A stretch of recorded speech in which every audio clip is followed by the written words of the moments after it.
Hello CMA champs, कैसे हैं आप सभी लोग। आशा करता हूँ आप सब लोग बहुत अच्छे रहेंगे। मैं बता दूं, मैं भी काफी बढ़िया हूँ। आज की क्लास में हम लोग स्टार्ट करने वाले हैं अपना चैप्टर नंबर 2। देखो, मॉडल के हिसाब से चैप्टर नंबर 2 नहीं है। मॉडल के हिसाब से एक ही चैप्टर है, सप्लाई। उस सप्लाई में बतेरी चीजें उन्होंने दे रखी हैं। मैं दिखा देता हूँ आपको क्या क्या उन्होंने दिया हुआ है सप्लाई के अंदर, है ना। सप्लाई में बेटा उन्होंने आपको बेसिक भी दिया है, जो हमने चैप्टर नंबर 1 में कवर किया, मतलब 0 में किया। फिर उन्होंने सप्लाई के सेक्शन नंबर 7 भी उसी में दिया, जो हमने 1 में कवर किया। 8 भी उसी में दिया हुआ है, और उन्होंने एग्जामेशन भी उसमें दी है। तो ये सारे चैप्टर मिला जुला के उसमें दे रखे हैं मॉडल में आपके। मैं आपको अलग अलग करा रहा हूं क्योंकि अलग अलग की ही जरूरत है। इसीलिए ही आप एक साथ पढ़ सकते हो, अलग अलग पढ़ सकते हो। चैप्टर नंबर बदल जाने से कुछ नहीं होगा। अगर मेरे मॉडल में चैप्टर नंबर 2 है तो इससे कंटेंट तो नहीं बदल जाएंगे। अगर आप इसको चाहते हैं कि मॉड्यूल के हिसाब से ही पढ़े तो भूल जाओ चैप्टर नंबर 2 है यार, कोई दिक्कत नहीं है उसमें। चैप्टर वही रहने वाला है हमारा, ठीक है। कंटेंट वही रहने वाले हैं। For better organisation of the input और द लर्निंग एक्सपीरियंस मैंने अलग अलग कर दिया। चलो, अब हमारे पास इस चैप्टर में दो ही चीजें हैं, कंपोजिट एंड मिक्स सप्लाई। इसको फटाफट खत्म करेंगे हम लोग, ठीक है। देखो, कंपोजिट सप्लाई क्या होती है। As per section number 230, composite supply means a supply made by taxable person. Taxable person हमने पढ़ रखा है अंडर सेक्शन 2107। वो याद कर, है ना। आपको वीडियो मैंने आपको दिया था, एक सेशन दिया था, वो सेशन आपको देखना जरूर है अगर आपने मिस किया है। To a recipient consisting of two or more taxable supply of goods or services or both or any combination thereof which are naturally bundled and supplied in conjunction which is other the ordinary course of business। देखो, मैंने definition फटाफट पढ़ दी। अब मैं आपको एक चीज यहाँ पे समझा देता हूँ कि कंपोजिट सप्लाई का मतलब क्या है। कंपोजिट सप्लाई का मतलब है जब एक टैक्सेबल पर्सन दो या उससे ज्यादा गुड सर्विसेज का कॉम्बिनेशन बनाता है और उसको साथ में देता है, उसको कंपोजिट सप्लाई बोलते हैं। सर, कंपोजिट सप्लाई हमने लास्ट क्लास में देखी थी ना, वर्क में, वर्क कॉन्ट्रैक्ट में देखी थी, वो भी कंपोजिट सप्लाई थी। बेटा, हमने रेस्टोरेंट सप्लाई देखी थी, वो भी एक रेस्टोरेंट सर्विस वाली सप्लाई जो थी वो भी एक कंपोजिट सप्लाई ही थी। कंपोजिट सप्लाई का मतलब क्या होता है बेटा, एक ऐसी सप्लाई जिसके अंदर एक से ज्यादा कॉम्बिनेशन है ऑफ गुड्स सर्विसेज और बोथ, उसको साथ में दिया जाता है। और उनमें से एक प्रिंसिपल सप्लाई होती है, बाकी दूसरी जो ऑक्सिलरी होती है। मैंने लास्ट क्लास में भी समझाया था कि नहीं समझाया था। जो नेचुरली बंडल्ड होती है, सर इसका मतलब बता दो एक बारी। जो नेचुरली साथ में दी जाती है बेटा, इसका मतलब ये है, जैसे इट इज नेचुरल कि जब रेस्टोरेंट में जाएंगे बेटा तो आपको रेस्टोरेंट में जाने के पास, मतलब जाने के बाद, खाना, गुड्स प्लस सर्विंग, खाने की सर्विस मतलब सर्विसेज, दोनों साथ में दी जाएंगी। It is natural, it is very much natural thing for you, है ना। इसी तरह ही अगर मान लो मैंने कहीं से 50 kg का आटा खरीदा, ठीक है, तो इट इज वेरी नेचुरल कि वो मुझे डिलीवरी देगा, उसकी होम डिलीवरी देगा या मेरे घर पे पहुंचवाएगा। It is very natural. Whereas delivery supply of services, it is supply of goods, then also both of this combined shall be known as composite supply. समझे आप मेरी बात को। हाँ जी सर, समझ में आया। तो इनको नाम कंपोजिट सप्लाई क्यों दे रहे हैं, क्योंकि बेटा नॉर्मल सप्लाई से सेक्शन नंबर 7 में जो सप्लाई हमने पढ़ा, वो सप्लाई तो ठीक है, लेकिन उस सप्लाई की जो टाइप है वो दो है बेटा, एक कंपोजिट है और एक मिक्स्ड है। तो इन दोनों की जो टैक्सेबिलिटी है ना, उनको निकालने के लिए हमने इनको नाम दिए हैं कि कंपोजिट का एक रोल अलग बना देते हैं और इसका मिक्स्ड का अलग रोल बना देता है, फिर इनकी टैक्सेबिलिटी उसी हिसाब से करेंगे, इसलिए अलग कर रहे हैं, ठीक है। चलो, सेक्शन नंबर 290 बताता है प्रिंसिपल सप्लाई क्या है। Principal supply means the supply of goods और services which constitutes the predominant means main predominant element of a composite supply and to which any other supply forming part of that composite supply is ancillary या auxiliary। मतलब basically बात ये है कि it is secondary. भाई वो primary है, ये सेकेंडरी है, सिंपल बात ये है, चाहे कितने सेंटेंस पढ़ लो। प्रिंसिपल सप्लाई का मतलब क्या है, it is the main supply जिसकी वजह से पूरा काम हो रहा है। ओके जी sir. How it is taxed, rate of principal supply. तो बेटा ये बात वेरी वेरी इंपॉर्टेंट है, बस हमें यही समझना है और कुछ समझना ही नहीं। बाकी मैंने नीचे एक्सप्लेनेशन दी है आपको, ठीक है, चारों के बारे में बताया हुआ है, वो भी हम लोग हिंदी में भी अभी पढ़ लेंगे। हिंदी में एक्सप्लेनेशन बढ़िया दी हुई है। प्रिंसिपल सप्लाई का अर्थ समझ में आ गया, कंपोजिट सप्लाई का मतलब समझ में आ गया, टैक्स कैसे होता है ये भी समझ में आ गया कि रेट ऑफ प्रिंसिपल सप्लाई पे होगा। सर मतलब क्या है, मतलब क्या है, देखो, मैं एक रेस्टोरेंट में गया खाना खाने के लिए, वहां पे मैंने खाना खाया और उनकी सर्विसेज एसओएस ली पहले तो, गया जाके बैठा भैया, उन्होंने सर्विंग वगैरह करी। अब मान लो सर्विस के ऊपर जो जीएसटी लगता है वो 18% है। जो मैंने खाना खाया उसके ऊपर मान लो 12% जीएसटी लगता है, जो एसओजी है। अब क्योंकि ये कंपोजिट सप्लाई है, क्योंकि ये कंपोजिट सप्लाई है, तो इसका जो टैक्सेबल रेट होगा, जो टैक्सेबिलिटी का रेट होगा वो होगा 18%। क्योंकि इसमें बोला गया है कि जो भी रेट प्रिंसिपल पे होगा वही रेट माना जाएगा। इसी तरह समझ लो, इसी तरह समझ लो। जैसे मान लो मैंने खरीदा एक फ्रिज जो कि है एसओजी।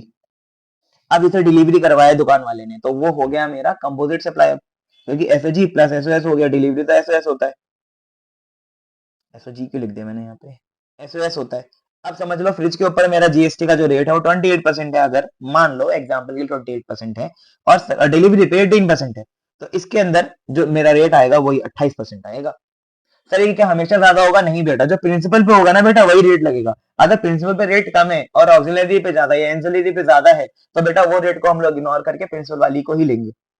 तो यहाँ पे रूल क्या है कि प्रिंसिपल सप्लाई पे जो रेट होगा वही टैक्सेबल है। इसलिए हमने नॉर्मल सप्लाई को कंपोजिट से निकाल के बाहर करा, और ऐसी मिक्स को भी करेंगे। चलो, कंपोजिट सप्लाई मैंने आपको बहुत डिटेल में यहाँ पे समझाया है कि नेचुरली बंडल का मतलब क्या होता है, जब नॉर्मली ही एक साथ सेल हो और एक ऐसा कॉम्बिनेशन ऑफ सप्लाई जो सभी एक साथ बेचते हो। ऐसा नहीं है कि बेटा मान लो मैंने ये माउस और ये फोन का कवर दोनों को एक साथ बेच दिया, तो क्या कंपोजिट कहलाएगा? नहीं बेटा, ये नेचुरल बंडल थोड़ी ना है। क्या आपने कभी देखा है कि भैया एक फोन का कवर और एक माउस साथ में बेचे जाएं? ये नेचुरल बंडल थोड़ी ना है। नेचुरल बंडल कब होगा? नेचुरल बंडल जब होगा जब ये माउस और एक कीबोर्ड साथ में बेचे जाए, तो जब नेचुरल बंडल होगा। ठीक है जी, समझ में आ रही है आपको बात? हाँ सर, नेचुरल बंडल हमको समझ में आ गया। इसके बाद सप्लाइड इन कंजक्शन, मतलब both are the complementary for each other. Conjunction का मतलब क्या है? कॉम्प्लीमेंट्री, मतलब एक दूसरे को पूरा करते हैं। जैसे कीबोर्ड और माउस एक दूसरे के यूसेज को पूरा करते हैं, उसी तरह ही जो प्रोडक्ट होना चाहिए वो एक दूसरे को पूरा करना होना चाहिए। इसमें एग्जांपल बेस्ट रेस्टोरेंट सर्विस है। पहला हमने देखा कि नॉर्मली रेस्टोरेंट जब हम जाते हैं तो खाना और सर्विस एक साथ ही दी जाती है, दोनों एक दूसरे को पूरा करते हैं। अगर उन्होंने बोला कि भैया खाना लेके आ रहे हैं बस सर्व नहीं करेंगे, तो वो भी कम है। अगर उन्होंने बोला कि आप आके बैठ जाओ हम सर्व कर देंगे, खाना खुद लेके आओ, तो वो भी कम है। वो दोनों एक दूसरे का पूरक है। खाना और सर्विंग दोनों एक दूसरे का पूरक है, मतलब एक दूसरे को कंप्लीट करते हैं। In ordinary course of business होना चाहिए। नो वन टाइम ट्रांजेक्शन, मतलब एक साथ जो हम लोग कर रहे हैं वो किसी लिमिटेड पीरियड ऑफ ऑफर में नहीं होना चाहिए, वो एक नॉर्मल कोर्स ऑफ बिजनेस हमारा होना चाहिए। जैसे के लिए मैंने अभी आपको एग्जांपल दिया था ना कवर और माउस का, हो सकता है कि थोड़ा लिमिटेड पीरियड ऑफ टाइम के लिए आपने ऑफर निकाल दिया, निकाल सकते हो, लेकिन वो नेचुरल नहीं है, वन टाइम ऑफर है, इसलिए वो कंपोजिट सप्लाई नहीं है। Of which principal supply, of which one is principal supply, ये करेक्शन कर लेना। एक प्रिंसिपल सप्लाई होनी चाहिए, मतलब एक आदमी इसमें मेन होना चाहिए। प्रिंसिपल सप्लाई मैंने बता दिया, प्रमुख गुण जो होना चाहिए वो मेन सप्लाई जो है उसका टैक्स रेट आएगा। ओके, अब ये ऑप्शनल है बेटा, फाइनल वालों के लिए इंपॉर्टेंट है, वैसे तो ऑप्शनल है इंटर वालों के लिए। इसमें रूल पढ़ लेना कि बेटा बहुत सारे केस ऐसे होंगे जो हमें अभी सर्कुलर में आगे हेल्प करेंगे, क्योंकि हमें फाइनल में सर्कुलर भी पढ़ने होते हैं थोड़े से। तो मैं आपको बता दूं सर्कुलर कहाँ से है, पेज नंबर 2.8 से शुरू, जैसे प्रिंटिंग इंडस्ट्री का है। तो बेटा ये सारे सर्कुलर पढ़ने के लिए ना हमें यहाँ पे इसकी मदद लेनी पड़ेगी, इस रूल की।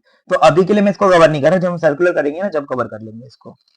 ठीक है, तो ये सारी चीजें ऑप्शनल है। ओके ओके, अब हमारे पास ना कुछ यहाँ पे एग्जांपल है। एग्जांपल पहला वही है, works contract and restaurant service, हमने पहले भी देखा था शेड्यूल नंबर 2 में, वही है यहाँ पे। इसके बाद packing transportation and insurance with goods, a business sells refrigerator to customer along with the sale it also provides services packing transportation and insurance. ये एग्जांपल भी मैंने आपको ऊपर दिया था।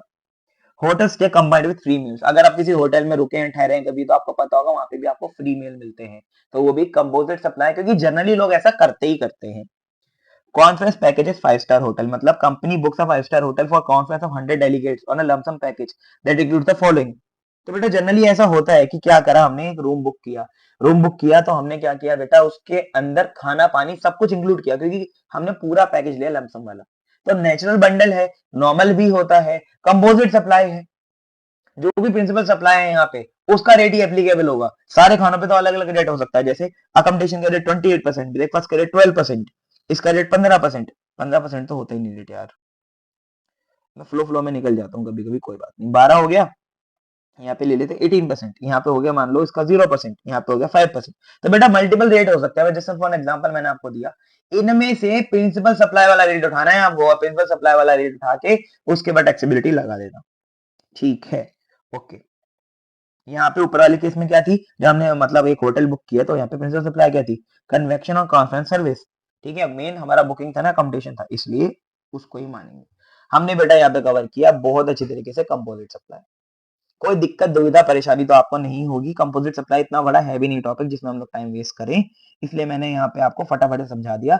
ज्यादा डिटेल चाहिए, ज्यादा अच्छे से कूदना है उसके अंदर, तो आप ये सारे पॉइंट स्वयं भी पढ़ लेना, आपको समझ आ जाएंगे। कोई दिक्कत नहीं है इन पॉइंट्स को स्वयं भी पढ़ने में भाई, बहुत सिंपल सी बातें हैं। अच्छा ठीक है, आगे आगे mixed supply. What is mixed supply? अब पहले तो कंपोजिट हो गया, दूसरा मिक्स्ड है। Section 274, two or more individual supply. Individual means independent. These supplies are independent, मतलब साथ में बेच रहे हैं बट अलग अलग भी बेची जा सकती है। It is not a natural bundle, it is not a natural bundle. ये एक नेचुरल बंडल है ही नहीं। क्यों नहीं है सर? क्योंकि इनको नॉर्मली साथ में नहीं बेचा जाता। जैसे जैसे जैसे मैं बताऊं आपको, जैसे ये घड़ी हो गई हमारे पास, ठीक है, ये घड़ी और ये माउस। बेटा जो आस पास होगा उसी का एग्जांपल दूंगा यार, इन दोनों को साथ में नहीं बेचता कोई भी, लेकिन मुझे ऑफर में मिल जाए तो, सर ऑफर में मिल जाए तो वो मिक्स सप्लाई है, कंपोजिट नहीं कहलाएगी, मिक्स कहलाएगी। We have already covered each and everything in GST law. Normal supply section number 7। अगर दोनों को साथ में नॉर्मली ही बेचा जाता है तो फिर वो मिक्स सप्लाई हो गई, सॉरी कंपोजिट हो गई। अगर साथ में जनरली नहीं बेचा जाता लेकिन अभी बेच रहे हो तो मिक्स सप्लाई हो गई। Supply together by a taxable person for a single price, मतलब दोनों को बेच तो एक साथ रहा हूं लेकिन प्राइस एक ही ले रहा हूँ। where the supply does not constitute a composite supply, मतलब एक मिक्स सप्लाई वैसी सप्लाई है जहां पे दो इंडिविजुअल सप्लाई को बेचा जा रहा है, एक पैसे के लिए बेचा जा रहा है, और वो एक कंपोजिट सप्लाई नहीं होनी चाहिए। ठीक है, अब इसमें हाईएस्ट जीएसटी रेट एप्लीकेबल होता है बेटा। मैंने बेचा माउस, ये वाला माउस बेच दिया, ठीक है, और इसके साथ साथ मैंने बेचा, मान लो मैंने वॉच, वॉच का एग्जांपल दिया था ना, हाँ वॉच, तो मैंने वॉच बेच दिया। अब वॉच के ऊपर मान लो लग्जरी वॉच है तो 28% था, माउस नॉर्मल सा आइटम है तो 18% था। तो बेटा मिक्स्ड सप्लाई जहां पे होगी, क्योंकि दोनों अलग अलग भी बेचे जा सकते थे लेकिन आप जबरदस्ती साथ में बेच रहे हो, सरकार ने बोला बेटा highest tax will be charged. Highest tax rate मतलब इन दोनों में से जिस पे भी हाईएस्ट होगा, जैसे घड़ी पे 28% था तो दोनों के लिए ही 28% रेट लगेगा। सर समझ में आ गया हमको, मिक्स्ड में हायर लगता है और कंपोजिट में प्रिंसिपल सप्लाई वाला रेट लगता है। अब ये भी ऑप्शनल है, मैंने आपको जैसे ऊपर ऑप्शनल छोड़ा वैसे नीचे है। ठीक है,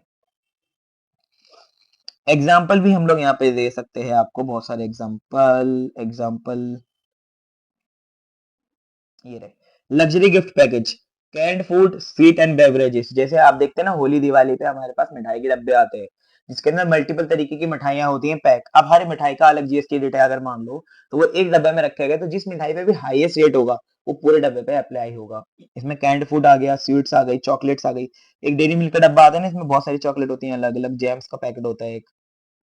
अब जेम्स के ऊपर रेट अलग है, बड़ी चॉकलेट पे अलग है, छोटी चॉकलेट पे अलग है, 5 स्टार भी होती है उसके ऊपर अलग है। तो सबके ऊपर जो रेट है वो देखा जाएगा कि इस पूरे पैकेट में जो सबसे ज्यादा हाईएस्ट रेट होगा वो भैया मिक्स सप्लाई के रूल के हिसाब से टैक्सेबल हो जाएगा। Cake, dry fruit, assorted pack आपने देखा ना जिसके अंदर थोड़े से यहाँ पे 4 ब्लॉक होते हैं, काजू होते हैं, यहाँ पे बादाम होते हैं, यहाँ पे किशमिश होती है। अब चारों प्रोडक्ट अलग अलग है, चारों को रेट अलग है, तो ये पूरे डब्बे के ऊपर जो रेट लगेगा वो हाईएस्ट लगेगा, जो इनमें सब में से हाईएस्ट रेट होगा वो लगाया जाएगा। Aerated drinks, fruit juice, these items are sold for a single price during promotional offer। Simple सी बात है, लेकिन आपको एक बात याद रखनी है कि ये इंडिपेंडेंट होती है सप्लाई। कैसी सप्लाई होती है बेटा? इंडिपेंडेंट। इंडिपेंडेंट मतलब इंडिपेंडेंट नहीं, इंडिपेंडेंट होती है, मतलब अकेले भी बेची जा सकती है। भाई मैं एक चॉकलेट को जिसको मैंने डब्बे में डाल के बेच रहा हूँ एक साथ, इस चॉकलेट को मैं सिंगल भी बेच सकता हूँ। ये डिपेंडेंट नहीं होती दूसरे वाले चॉकलेट पे, मतलब जैसे कंपोजिट में था ना कि एक दूसरे के साथ ही बेचा जाएगा या दूसरा पहले के साथ ही बेचा जाएगा। यहाँ पे बेटा ऐसा नहीं है, यहाँ पे आप क्या कर सकते हो, दोनों को अलग अलग भी बेच सकते हो, कोई दिक्कत नहीं है। जैसे अगर मैं आपको एग्जांपल दूं मोबाइल एंड चार्जर का, तो बेटा आप समझ गए ना, ये मिक्स सप्लाई है, this is mix supply. Why? Because these are not naturally bundled as of now. As of now naturally bundled नहीं है, पहले हुआ करते थे। तो अभी इन दोनों के ऊपर टैक्स रेट अलग अलग है, मोबाइल के ऊपर अलग, चार्जर के ऊपर अलग। दोनों को एक साथ खरीदोगे तो दोनों के ऊपर आपको जीएसटी सेम देना पड़ेगा हाईएस्ट रेट पे। जैसे मोबाइल की वैल्यू 50,000 और मोबाइल के ऊपर रेट मान लो 18% है, चार्जर की वैल्यू 2,000 और इसके ऊपर रेट मान लो 28% है, तो आपको बेटा 28% देना पड़ेगा फिर पूरी सप्लाई पे, क्योंकि हाईएस्ट लेनी है फिर। समझे? हाँ सर समझ में आ गया, ओके। आगे जो कंपोजिट में देखते हैं, जैसा कंपोजिट पहले हुआ करता था, जैसे एक ही मोबाइल के अंदर, एक मोबाइल के डब्बे के अंदर एयरफोन्स भी आया करते थे, तो बेटा उसमें फिर कंपोजिट सप्लाई होता, उसके अंदर फिर प्रिंसिपल सप्लाई वाला रेट चार्ज होता सब पे। ठीक है जी, ओके सर। बस चैप्टर खत्म। हाँ सर चैप्टर खत्म, बहुत सिंपल चैप्टर था हमारा, खत्म हो गया। देखो जी क्रक्स समझा दूं, आप ये बिल्कुल मत समझना कि इसमें हमें और पढ़ने की जरूरत है। मैंने अपनी डिटेल क्लास जो पेड क्लासेस होती है उसके अंदर ये सारी चीजें बहुत डिटेल में कवर करी है, क्योंकि वहां पे हम लोग ये चीज कवर करते हैं। बट इस उत्कर्ष बैच में हम लोग इसको डिटेल में कवर नहीं कर रहे हैं, because it is not much relevant. Logical basis पे हमें जो समझना था वो हम समझ चुके हैं। अब हम लोग क्रक्स देख लेते हैं। क्रक्स क्या है कि अगर नेचुरली बंडल्ड है तो कंपोजिट सप्लाई है, अगर नेचुरली बंडल्ड होता है तो कंपोजिट सप्लाई है, मिक्स सप्लाई नहीं होगा, फिर वो मिक्स सप्लाई नहीं होगा। ठीक है, each supply available for supply individually, मतलब क्या इंडिपेंडेंट है या नहीं है? इंडिपेंडेंट अगर है तो वो फिर हमारी मिक्स सप्लाई है, कंपोजिट नहीं है। One is predominant supply for recipient. Predominant का मतलब एक मेन है दूसरी सब्सिडरी है, सब्सिडरी कह रहा हूँ, हाँ सेकेंडरी सब्सिडरी वही मतलब हो गया, तो वो हमारी कंपोजिट है, मिक्स नहीं है। Other supplies is are ancillary और received because of predominant supply, हाँ तो भैया फिर वो हमारी मिक्स सप्लाई नहीं है, फिर वो मिक्स सप्लाई नहीं है, फिर हमारी कंपोजिट सप्लाई है। ई सप्लाई प्राइस सेपरेटली, अगर ईच सप्लाई प्राइस सेपरेटली, सबका अलग अलग प्राइस है, तो बेटा दोनों में से कुछ भी हो सकती है। क्यों? क्योंकि देखो कंपोजिट में भी प्राइस अलग अलग सेट हो सकता है और मिक्स में भी हो सकता है, तो ये हमारा कोई भी एक तरीके से पॉइंट हुआ ही नहीं समझने का इसको। तो आप अगर ये समझने, मैं यहाँ पे लिखा था इसलिए लिखा ताकि आपको पता चल सके कि individual price of the goods और services are not a indicator of mix और कंपोजिट सप्लाई। सप्लाई टुगेदर, क्या सप्लाई टुगेदर करे जाते हैं तो बेटा ये भी कोई इंडिकेटर नहीं है। मिक्स्ड भी साथ में दिए जाते हैं, कंपोजिट भी साथ में दिए जाते हैं। All supply can be of goods, तो बेटा सप्लाई सारी गुड्स की भी हो सकती है, ये भी कोई इंडिकेटर नहीं है। ये बेटा ये सारी चीजें मैंने इसलिए लिखी है ताकि आप पेपर में कंफ्यूज ना हो, कहीं आप ये सोचे कि यार सारे गुड्स ही दे रहे हैं तो मिक्स्ड ही होगी या कंपोजिट ही होगी, नहीं। सारी सप्लाई सर्विसेज की होगी तो भी नहीं होगा। अ कॉम्बिनेशन ऑफ वन और मोर गुड्स एंड, ये तो दोनों में ही हो सकता है। तो बेटा ये वाली जो चीजें है ना, ये आपको याद रखनी है कि इनसे कोई भी डिसीजन नहीं लिया जाता, डिसीजन खाली ऊपर वालों से लिया जाता है। आई होप आपको ये समझ में आया हो। हमने ये चैप्टर खत्म कर लिया, 2.7 तक ही था। इसके बाद कुछ एडवांस इशू है, वो भी ज्यादा नहीं है, थोड़े बहुत ही है, वो हमारे सिर्फ फाइनल वाले बच्चों के लिए है, इंटर वाले बच्चों के लिए नहीं है। तो कंपोजिट सप्लाई भी बेटा हमने कवर कर लिया यहाँ पे। आशा करता हूँ आपको लेक्चर पसंद आया हो। पसंद आया है तो do share your views on the lecture and do comment your about your attendance, basically है ना कि आपने लेक्चर लिया है, जो भी रेगुलर स्टूडेंट है उनके लिए है, तो प्लीज अपनी अटेंडेंस मार्क कीजिए। लाइक द सेशन, अंगूठा जरूर छोड़े, so that I can be motivated for you, so that I can provide you this series in continuation, और आगे भी मैं सीरीज कर सकूं उत्कर्ष बैच वाली, इसलिए। चलिए, अगर आपको नोट्स बाय करने हैं ये वाले तो उसका लिंक नीचे डिस्क्रिप्शन में है, तो बेटा आप नीचे कमेंट सेक्शन में देखिए, कमेंट सेक्शन और डिस्क्रिप्शन में देखेंगे तो लिंक मिलेगा, उससे आप इसको बाय कर सकते हैं। चलिए जी, bye bye, take care, sayonara.